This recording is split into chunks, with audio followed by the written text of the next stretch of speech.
자, 발표하도록 할게요. 예. 일단 그 마황탕을 주로 어디에 많이 사용하느냐에 대해 살펴보았을 때 폐활병 그중에서도 표현증을 치료하는 데 많이 쓴다고 찾을 수가 있었습니다. 그래서 왜 그런가 하고 생각을 해봤더니 일단 그 표현증 같은 경우에는 환자가 인체의 표층을 침범해서 질환이 발생하는 거잖아요.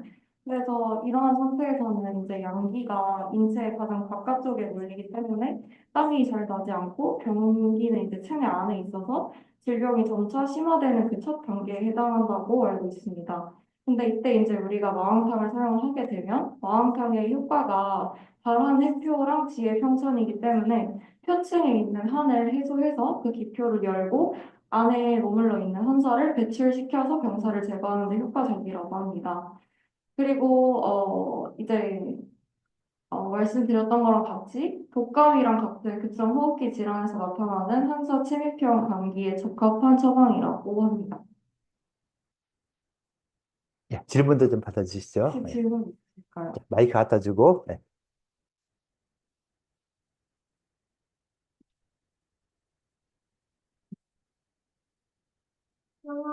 하나에 망원판을 쓸 수 없는 환자 예시 같은 거 있을까요? 아니, 관련되는 걸 좀 물어보세요. 지금 마항탕이 왜 적용이 돼야 되느냐, 이걸 갖다 묻는데 적용되지 않는 거 물어본다. 이런 거는 조금 아닌 것 같아요. 그래서 질문할 때도 솔직히 거기까지 준비를 안 했어요. 그런데 그런 질문을 하면은, 그러니까 여러분들이 뭐든지 할 때 내 수준에 맞게 이야기를 해야지, 내 수준에 맞지 않는 거, 뭐 경혈학을 배우는데 침 흘리고 어떻게 나요? 침을 얼마나 어떻게 해요? 쓸데없는 거 하면 안 돼요. 그냥 내 수준에 맞게. 그러니까 나도 지금 이거 하는 이 수업 하는 내용이 여러분들이 지금 알 수 있는 거 전혀 없어요.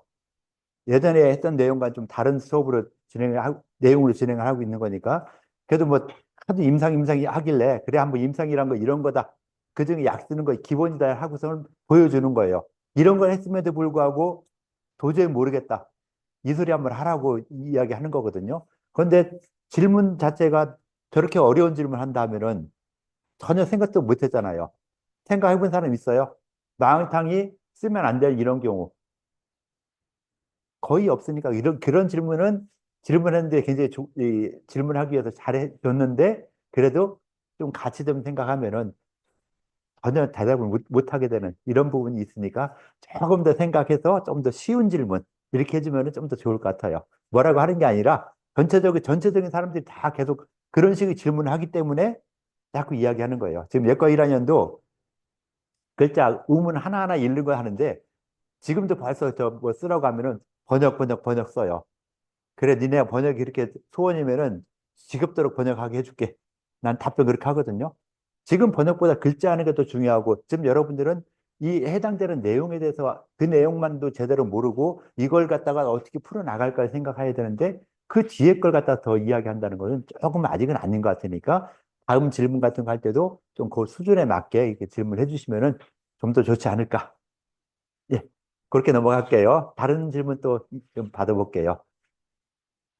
자, 이렇게 두 사람. 예.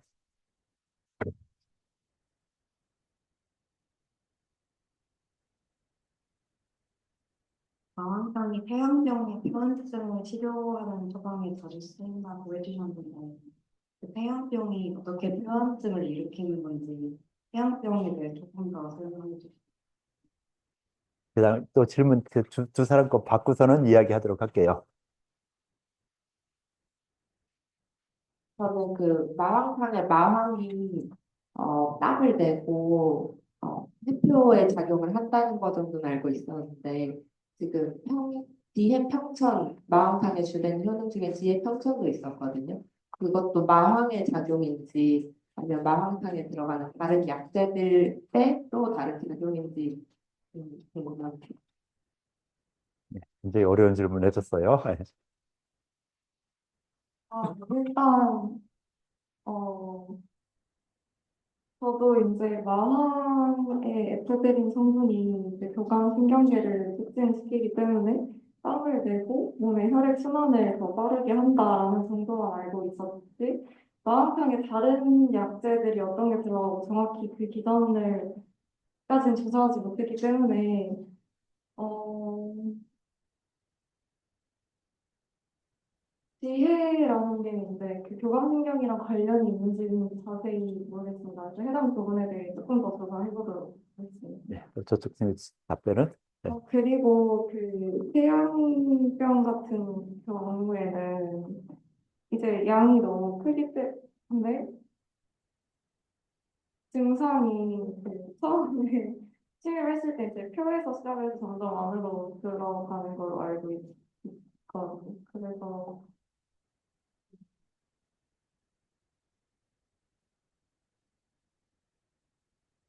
예, 맞아요. 좀더 맞는 말 했으니까. 예. 아까 상한이라는 병이 뭐라 했죠? 한사가 내 몸에 침범한 거래잖아요. 그래서 한사가 침범해 오면서 어디로 간다? 어떻게 해서 어디로 간다고? 어디부터 어디로? 그것부터 표면부터 속으로 들어가는 이런 과정이죠. 내 몸 겉표면에 한사가 있을 때 그때 나타날 수 있는 증상이 과연 무엇일까? 자, 처음에 감기 처음 걸렸을 때 나타나는 증상 그거 대략 이야기해 주시면 돼요. 뭐뭐 있죠? 하면 춥고 오한이 들고 예. 그리고 이제 약간의 열이 있고 음, 그리고 면역력이 약해지고 음, 기침이 나고 음. 막 땀이 심하게 나진 않는데 그렇죠. 예, 뭐 그런 증상들이 이렇게 그런 나타나는 거. 자, 이것이 어떻게 보면 상한이 처음에 나타날 수 있는 증상이죠. 호흡기 증상 당연히 나타나죠. 기침하고 뭐 콧물 나오고 뭐 머리도 아플 수도 있고 한 이런 증상들이 기본적으로 나타나고 거기에 한사가 들어와서 한의성질 그대로 작용을 하는 거예요. 그래서 그럼 그때는 어떻게 치료해야 되느냐? 그다음에 요것이 2단계로 갔을 때 좀 더 병이 진행되면은 또 다른 걸로 진행하겠죠. 근데 예, 수고했어요. 앉아서 이야기할게요. 자, 이것이 이제 2단계로 들어가면은 겉에 있는 박수 잘 쳐주세요. 예. 처음에 병이 외부에서 안으로 들어와서 가장 겉표면에 병이 있을 때 증상 금방 이야기했죠. 그래서 이것이 병이 좀 더 진행되면은 또 다른 증상들이 나타나겠죠. 차가운 게 겉을 딱 막고 있다. 그 다음에 이것이 안으로 좀 들어왔다. 안으로 들어왔을 때 어디까지 들어왔을까 하면 전체적으로 약간의 기육 정도, 살 있는 이 정도. 피부에 있다가 이 피부에 있던 것이 좀 더 들어와서 이제 살 쪽으로 들어갔다. 라고 했을 때 그때 나타날 수 있는 증상들. 감기 처음에는 뭐 콧물 나고 열도 슬쩍 나고 했는데 이게 좀 심해지면 이제 나타날 수 있는 증상. 뭐뭐 있죠? 어떻게 나타나죠? 두 번째 나타날 수 있는 증상들. 그냥 첫 번째로 다 끝나요? 콧물 나오고 그냥 감기 기침하고 뭐 열도 나고 이걸로 끝날까요? 그다음 병이 진행이 되죠. 진행이 되잖아요. 그냥 그대로 가요? 그대로 안 가죠. 좀 변하죠. 어떻게 변하나?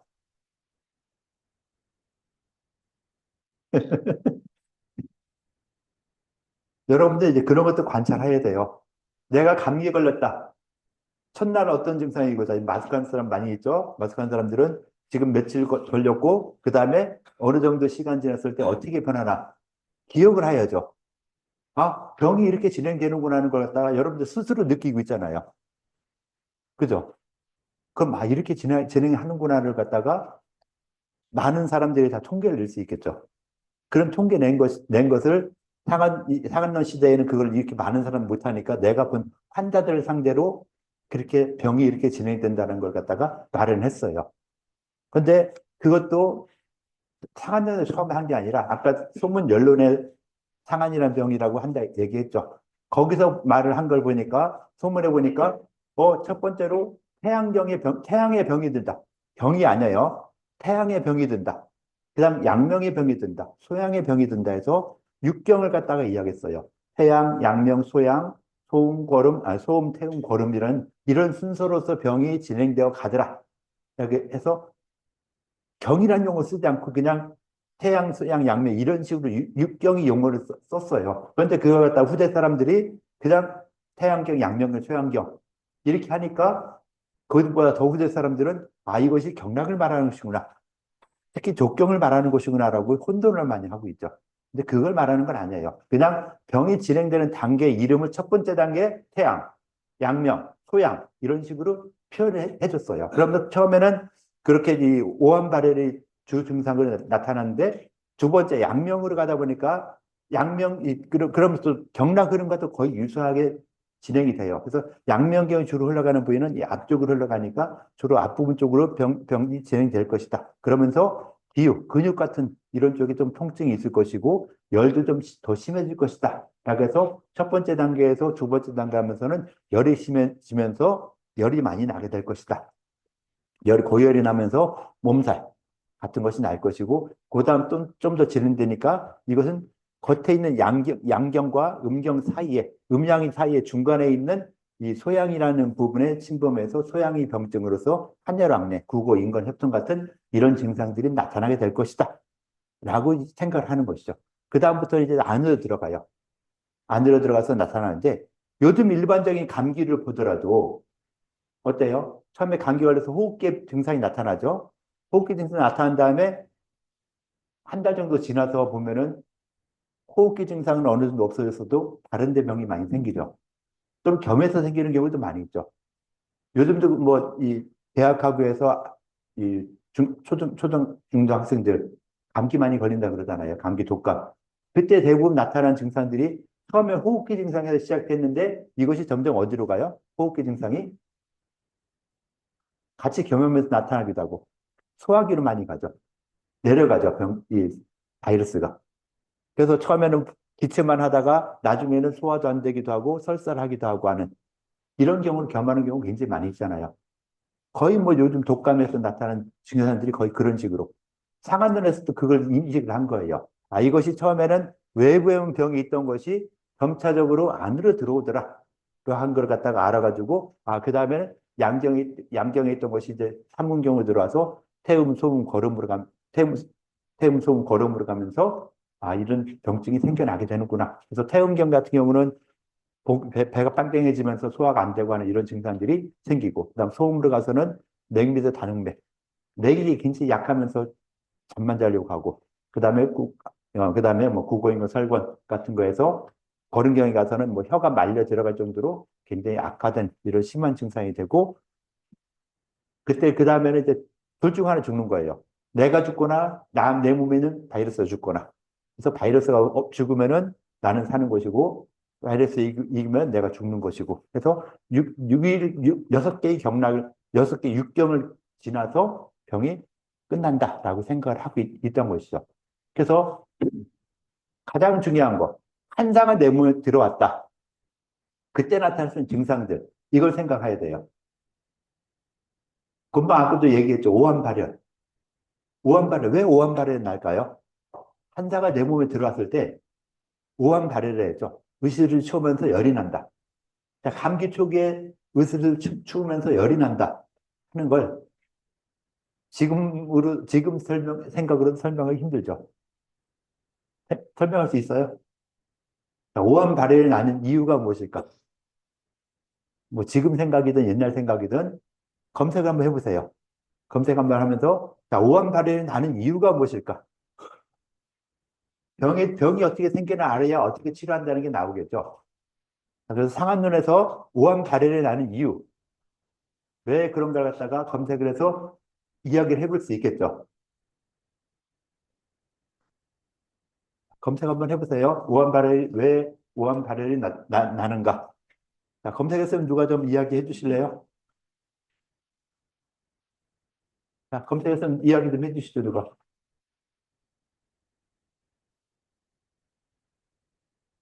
뭐 정확하지 않아도 돼요.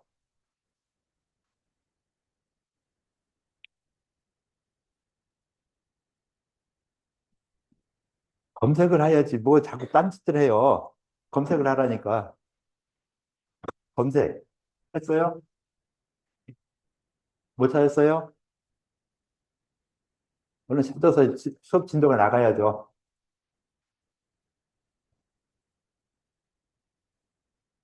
예.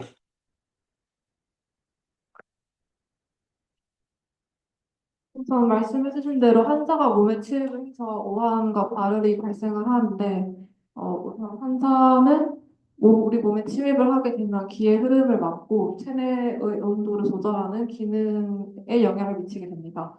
그래서 우선 환자가 처음 침입을 하면은 오한을 유발하게 되는데 이건 이제 말 그대로 차가운 기운이 들어가기 때문에 체온이 떨어져서 오한이 생긴다고 할 수 있고, 이는 몸이 그 침입한 환자 즉 외부의 찬 기운에 맞서려는 반응으로 이해할 수 있고요. 그리고 발열은 환자의 침입이 계속되면서 몸 안에서 열이 축적이 되어서 이 차가운 기운을 극복하려는 자연스러운 반응으로 이해할 수 있을 것 같습니다.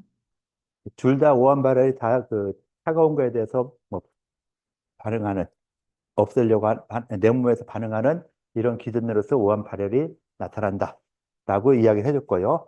또 뭐 다른 이야기 있을까요?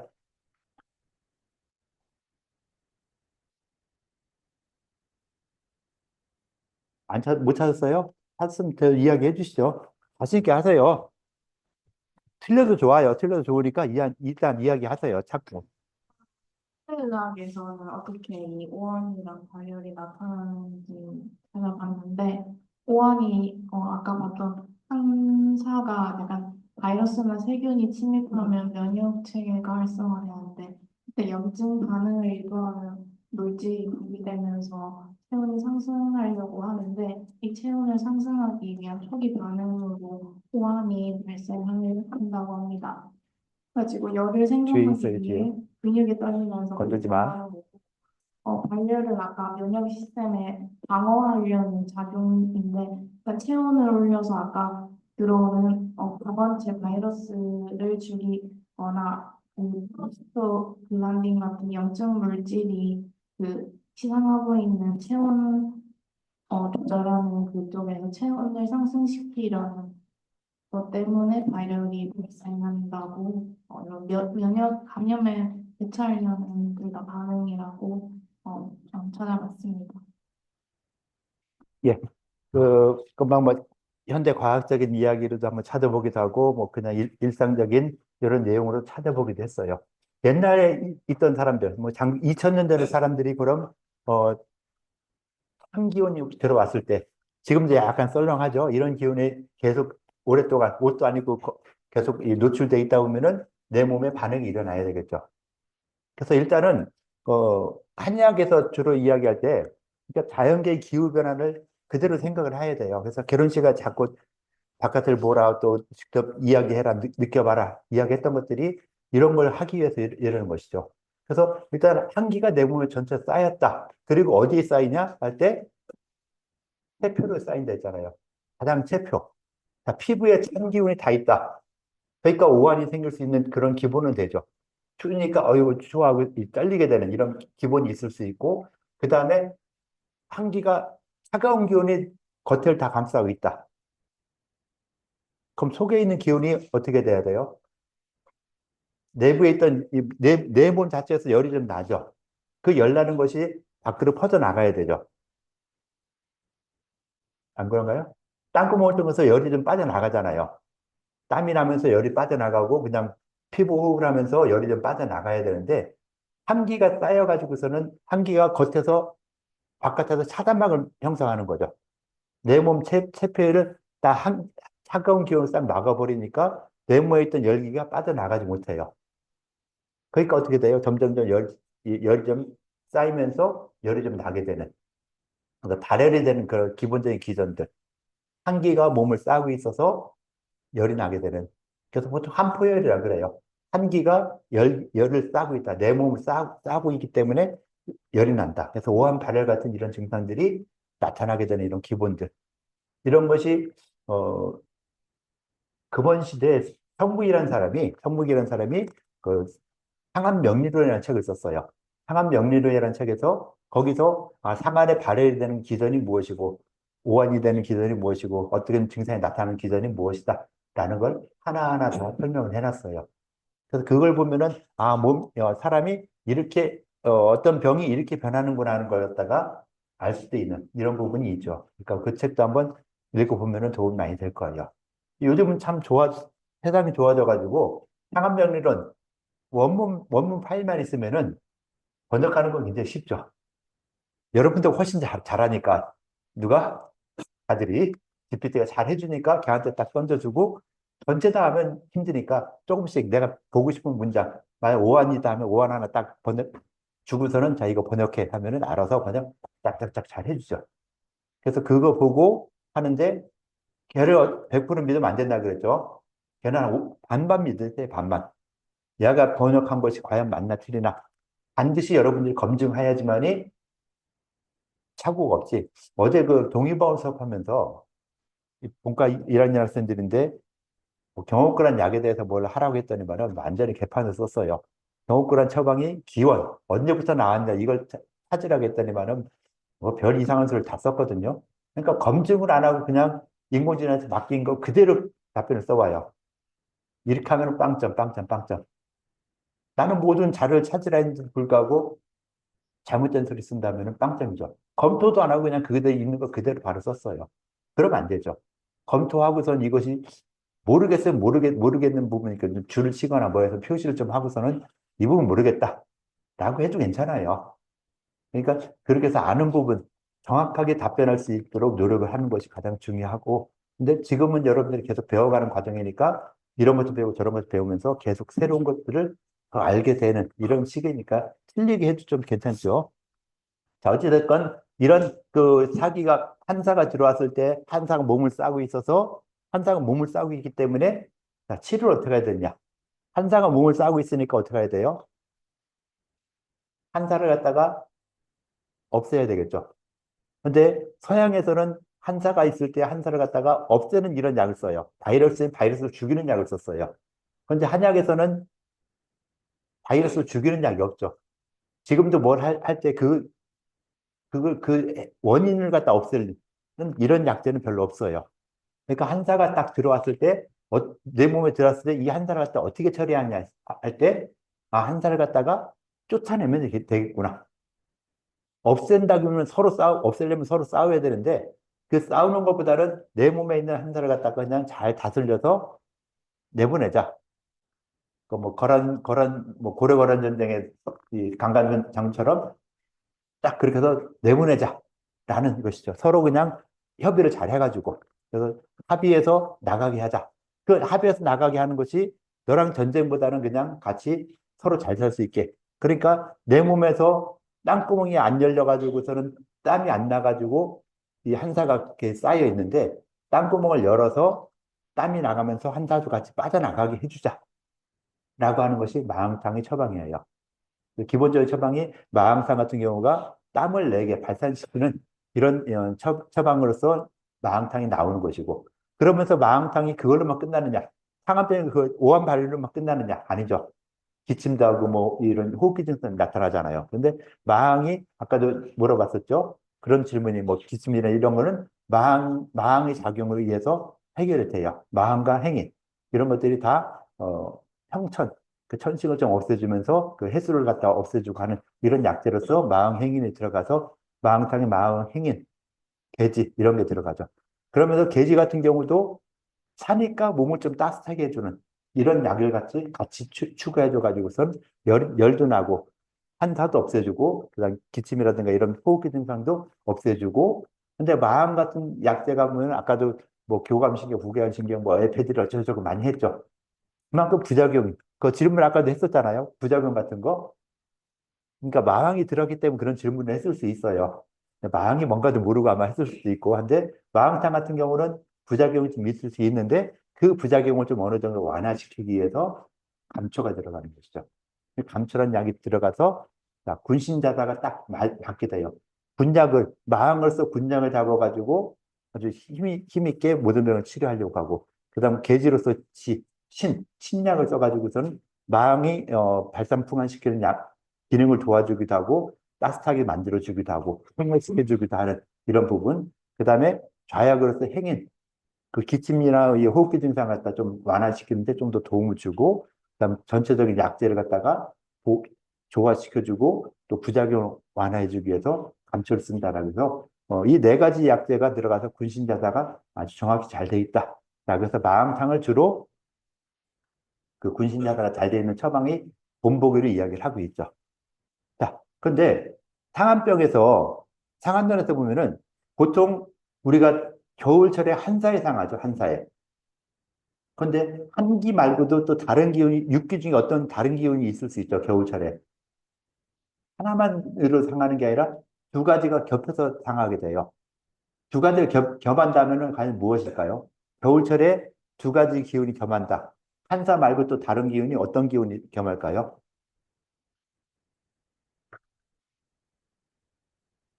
생각을 하세요. 한사 말고 어떤 기운이 같이 겸해서 병이 나타나게 될까? 네? 풍한?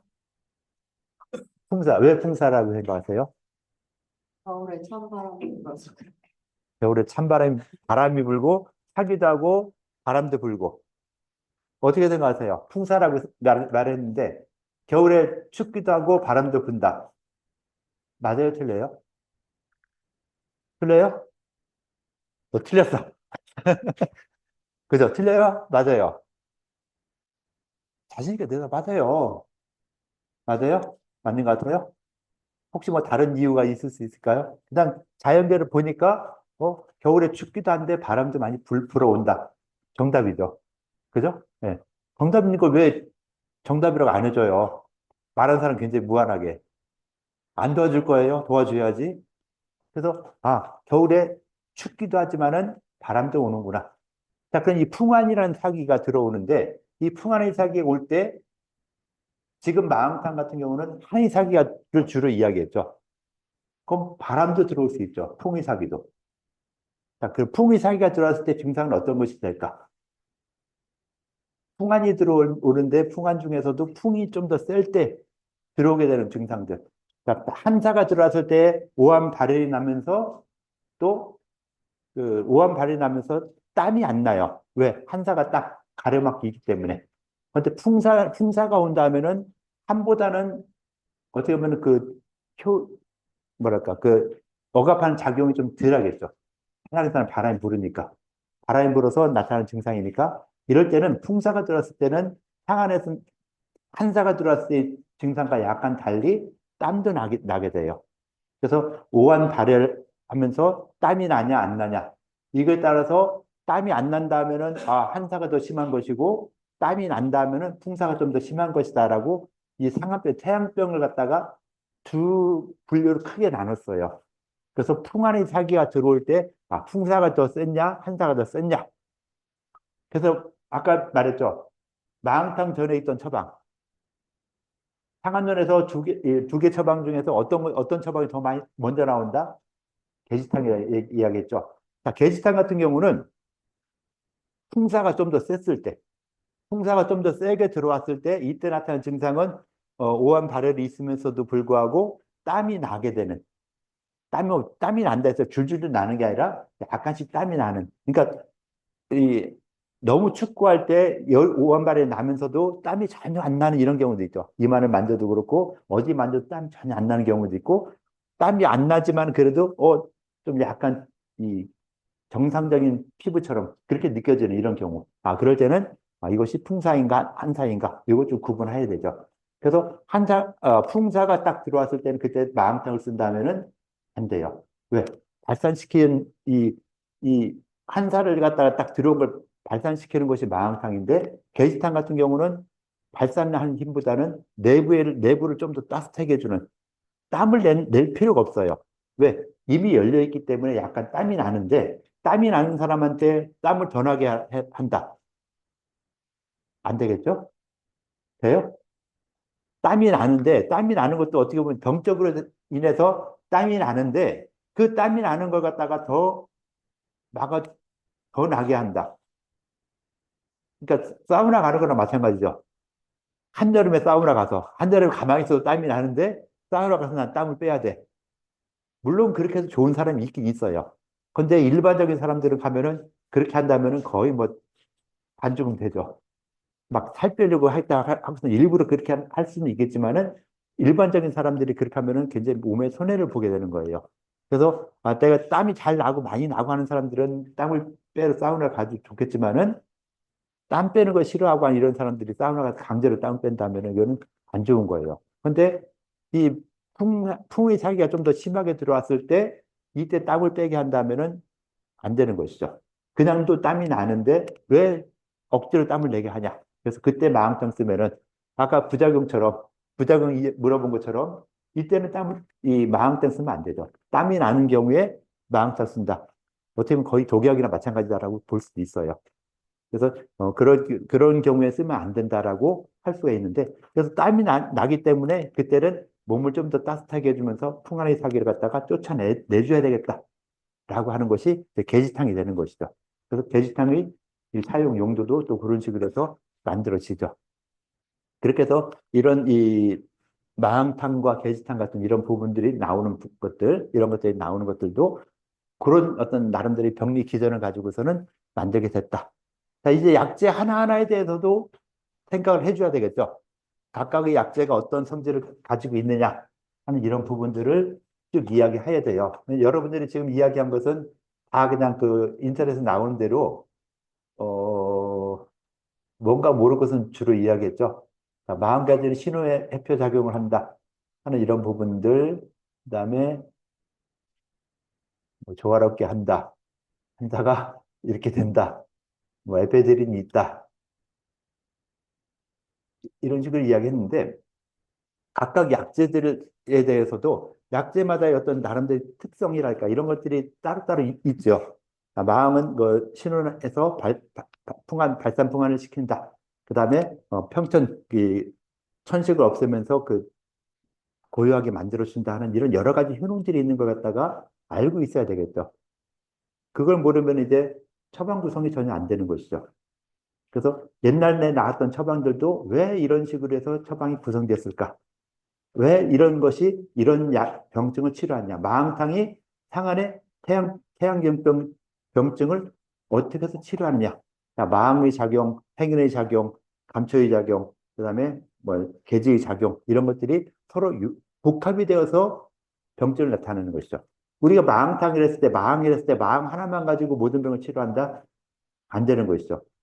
그래서 여러 가지 약재를 갖다가 복합을 해야 되는데 요 마항탕 같은 경우에서 문제점이 뭐냐면은 마항이 세 냥 들어가죠. 세 냥이 양이란 용어를 보면은 분량이 굉장히 많이 들어가요. 마항이란 약이 마항 같은 경우는 굉장히 얇은 그 묘지 같은 거 있죠. 그렇게 생겼다고 보면 돼요. 그 이쑤시개 같은 얇은 거 이런 것처럼 있으니까 세 냥이면은 보통 얼마냐면은 한 근이 600g이 16냥이에요. 16냥이니까 이 한돈을 갖다 보통 3.75 잡거든요. 그럼 37.5g 곱하기 3, 4, 30이 거의 한 100g 정도 되게. 100g 정도 되면 막 이만큼 돼요. 한 줌 이게 양손 가득 하나 정도 나올 정도로 굉장히 용량이 커지죠. 그 용량이 굉장히 큰 이런 약재를 쓰는데, 그러니까 마음 같은 경우는 특히 또 독성이 있는데 독성 있는 약재를 갖다가 저만큼 많이 쓴다. 잘못 쓰면 어떻게 되겠어요? 그 부작용이 굉장히 크죠. 또 계지 같은 경우도 마찬가지고요. 생인 같은 것도 마찬가지고 다들 나름대로 독성들이 있는데 이런 독성 있는 큰 약재들 갖다가 많이 사용한다 했을 때 나타나는 부작용은 어마어마하죠. 그래서 이런 약재들은 내가 원하는 효과를 봤다 하면은 마항탕을 먹어서 땀이 나면서 그 기침도 어느 정도 멎어 들었다. 자, 그때 마항탕을 더 써야 될까요? 말아야 될까요? 내가 분명히 효과를 어느 정도 봤어요. 그래서 이걸 갖다가 한 일주일 더 쓸까? 보는 건 더 쓸까? 하면은 굉장히 좋을 수 있겠죠. 효과 잘 가니까. 아니에요? 네? 그만 써도 될 것 같아요? 그렇죠. 이 나름대로 성질이 강한 이런 약재들이 많지도 않죠. 적게 들어간 이런 약재들은 잘못 쓰면은 그 부작용도 굉장히 크게 나타날 수 있어요. 그래서, 상한론에서는요, 이 태양병에 대한 이야기를 하면서 이 태양병이 점점점 진행되는 과정들이 있는데 그 진행되는 과정에서 쓰는 약재에 대한 설명은 그렇게 많지 않아요. 이 상한론에서 굉장히 많은 부분을 차지하는 것이 자, 상한병이 이런 병이 있을 때 어떤 증상이 있을 때 이런 약재를 투여해서 잘못 투여해서 병이 이상하게 들어왔다. 그땐 이렇게 치료한다, 뭐 한다는 이 내용이 훨씬 더 많아요. 그러니까 상한론 공부하면서 내가 이거 정확하게 이 증상을 맞추지 못하면은 부작용이 나타나는 거고 그러니까 그런 경우가 워낙 많았기 때문에 요 상한론이라는 책에서도 그런 부작용을 갖다가 났을 때 이렇게 치료해라, 저렇게 치료해라 하는 이런 부분들까지도 설명을 많이 해놓은 것이죠. 그러니까 이런 거는 의사가 환자의 상태를 정확하게 파악해내지 못하면은 절대 안 되는 거예요. 그래서 정확한 증상을 딱 보고서는 거기에 맞는 증상인가 아닌가. 그리고 그 약제도 더 많이 쓰면은 안 되고 어느 정도 효과를 받고 했을 때 그 효과를 본 다음에 약을 그치는 것이죠. 그래서 마황탕 먹을 때 어떻게 하냐면요. 마황탕을 먹고요. 마황탕을 땀을 내려고 먹는 거죠. 땀을 내려고 먹잖아요, 마황탕을. 그럼 마황탕 땀을 낼 수 있게, 더 낼 수 있게 해주는 방법. 아까 어디 가라 했죠? 사우나. 그죠? 그러니까 만약에 이 사람이 땀이 안 나고 상한병이 확실하다면은 자, 이 약 먹고 일단 사우나 가세요. 사우나 가기 좀 뭐 하면은 그냥 옛 사우나 없었으니까 어떻게 했어요? 그렇죠. 따뜻하게 해주는 거죠. 이불 뒤집어 쓰고 따뜻한 죽 같은 거 먹고 따뜻한 음료수 먹고 아간이라 뜨거워 먹고 이불 덮고 따뜻한 방에 누워 있어라. 그래서 땀이 나냐 안 나냐. 땀이 난다면은 그냥 먹는 거 중지. 더 먹지 마. 하고 중지시키고 그 다음 해야 되는 약제를 갖다 또 쓰는 것이죠. 그래서 상한론이라는 처방은 야 이거 효과 좋으니까 마음탕 딱 먹으니까 땀이 줄줄 나네. 내일도 먹어야 되겠다. 모레도 먹어야 되겠다 하면은 큰일 나요. 그러니까 그 이런 거 꼭 생각해서 병이 진행되는 과정들 하루 사이 그냥 딱딱 변하니까 보통 우리 뭐 약 한 제, 자, 약 한 제 잡수세요. 마음탕 한 제 딱 준다. 이거 완전히 그것도 좀 심하게 표현하면 미친놈이죠. 그럼 미친놈이 되는 거예요. 한 대 죽이려고 작정한 거니까. 그러니까 그런 경우에서는 한 주쯤 주고서는 먹어보고서는 변화 있으면 또 다른 약제를 또 골라 쓰고 해서 변형을 많이 시켜야 되는 이런 부분이 되는 거죠. 그래서 그런 마항탕 같은 경우는 항상 그렇게 상한눈에 나온 처방들은 의사들이 잘못해서 병이 다른 병으로 변하는 이런 것들이 굉장히 많이 있다. 그래서 그런 거에 대한 설명들이 더 많이 있으니까 상한병 공부할 때 반드시 어떻게 어떤 증상인가 명확하게 파악하는 거 가장 중요하고 그다음에 약제를 갖다가 얼마나 정확하게 써야 되느냐 하는 이런 부분도 굉장히 중요한 이런 부분이 되는 것이죠. 그래서 각각의 약제들이 어떤 작용을 하는가 하는 이런 부분들은 지금 아직 본척을 안 배웠으니까 이거 이야기하기 어렵죠. 근데 본척을 배울 때, 이 망이 그냥 단순하게 뭐 무슨 이 효능이 있다. 뭐, 미는 감원하다. 무독이다, 유독이다. 단순하게 외우면 안 돼요. 외우려고 하지 말고, 감원하다 하면은, 감원하니까 달면서도, 성질이 좀 따뜻하구나. 따뜻한 성질이니까 찬데 쓰면 더 효과가 좋겠구나. 라는 걸 좀 느낄 수 있죠. 그런 것까지 생각을 하면서 좀 암기할 거 암기하고 좀 해주셔야 돼요. 그래서 공부할 때 어차피 본초학 같은 경우는 다 외워야 되잖아요. 많은 거 외워야 되니까 외울 때 그런 식으로 좀 해주시고 그걸 갖다 응용해서 마음과 계지가 들어가서 우한 발을 갖다 없애주는구나 하는 걸 좀 더 알아야 되겠죠. 그게 방지하게 되는 거예요. 본초에서는 약재 하나하나의 성질에 대해 이야기했고 방제에서는 이 두 가지 마음과 계지가 합했을 때 마음과 행위 합했을 때 어떻게 효능을 발휘하느냐는 이런 부분들에 대해서 방지학에서 또 이야기를 하죠.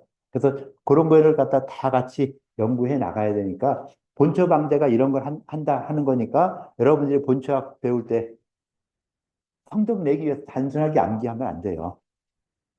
성적 내기 위해서 단순하게 암기하지 말고 마음탕 이런 처방을 어떻게 가정되고 어떻게 활용할 수 있는가 하는 이런 부분들을 좀 더 생각하는 것이 훨씬 더 도움이 되겠죠. 일단 뭐 이렇게 마음탕 상한론 마음탕에 대해서 뭐 간단하게 이야기했는데 뭐 질문사항 있을까요? 예, 없으면은 수업 오늘 여기까지 할게요. 자, 수고들 했어요. 예.